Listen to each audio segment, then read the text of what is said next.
On Christmas Eve, 1945, in Fayetteville, West Virginia, the Sodder family was preparing for a joyful evening. George and Jennie Sodder, Italian immigrants, lived with their 9 children in a comfortable two-story house. Their children were Maurice, 14, Martha, 12, Louis, 9, Jennie, 8, Betty, 6, and 5-year-old Marian were all home. The younger children, Sylvia, 2, John, 2, and little George, 10 months, were asleep upstairs. That day they had been celebrating, and the older boys, Maurice and Louis, had returned to their house. The family had worked hard to get where they were. George had a trucking business, and they were well known in the local community. That night, as was tradition in the Sodder household, they allowed the children to stay up a little later than usual on Christmas Eve, enjoying their new toys. Before midnight, all of the children had drifted off to sleep, except for Maurice, who was tasked with looking after the cows that were in the surrounding fields. Just after midnight, Jennie was awoken by the sound of a phone ringing. When she answered, the person on the other end asked for a name that wasn't familiar to her. There was some background noise. Then the person hung up. Shortly after this, Jennie was awoken by a loud bang on the roof of their home. She ignored it, thinking a piece of coal had fallen, and then went back to sleep. At roughly 1:30 a.m., smoke started coming up the stairs, and Jennie woke George to tell him that there was a fire in their home. George did not hesitate. He started running up the stairs to get the children, but quickly realized that it was impossible to get to them due to the extent of the fire. He yelled to Jennie that she should go outside with the rest of the children. George, Jennie, and 4 of the children, Marian, Sylvia, John, and little George, were able to escape safely.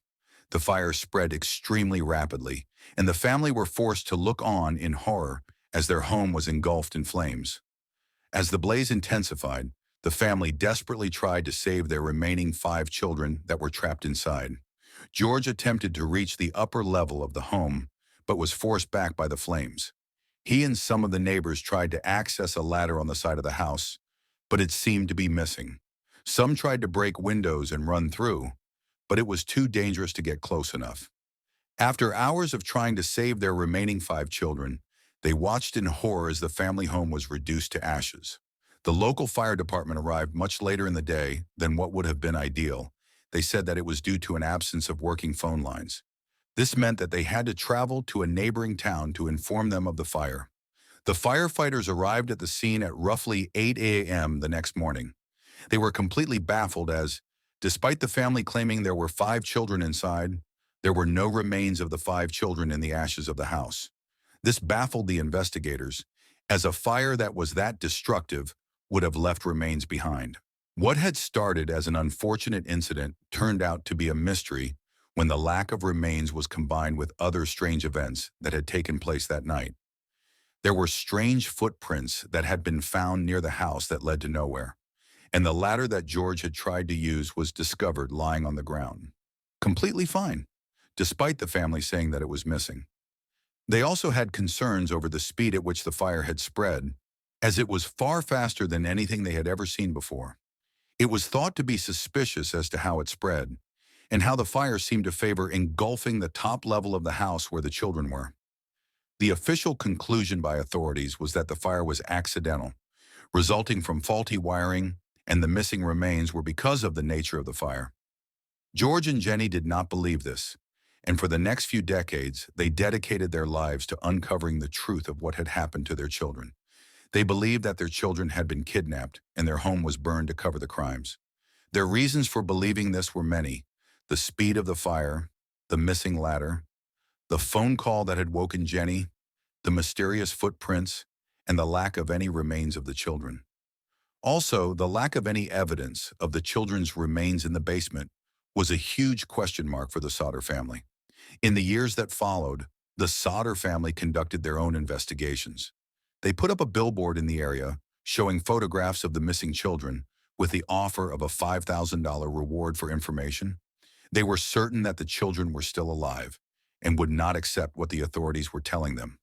The parents visited many places and investigated many leads, but with no tangible outcome. A major lead came about in 1968 when a photo of a young man was found in the mail that was said to have been their son Louis. They hired investigators and followed this lead to the end, but it ended in a dead end, and the trail went cold. The Sodder family received strange and suspicious phone calls from an unknown person, claiming to know their children were, but they went silent again after a few communications with them. The billboard stood for many years, and many people would travel far to see it and to try to understand what could have possibly happened to the Sodder children. George and Jennie Sodder died with the mystery of their children's disappearance still unsolved. The case of the Sodder children remains one of the most perplexing mysteries in American history. The fire, the strange circumstances, and the enduring questions have captured the public imagination for generations. The lack of closure for the Sodder family stands as a reminder of how profound grief can be and how important the search for truth can be. The unanswered questions surrounding the Sodder children's disappearance leaves a chilling void in the hearts of those who know about the case. It reminds us that even in our modern world, some secrets can remain hidden, leaving only the echoes of what might have been.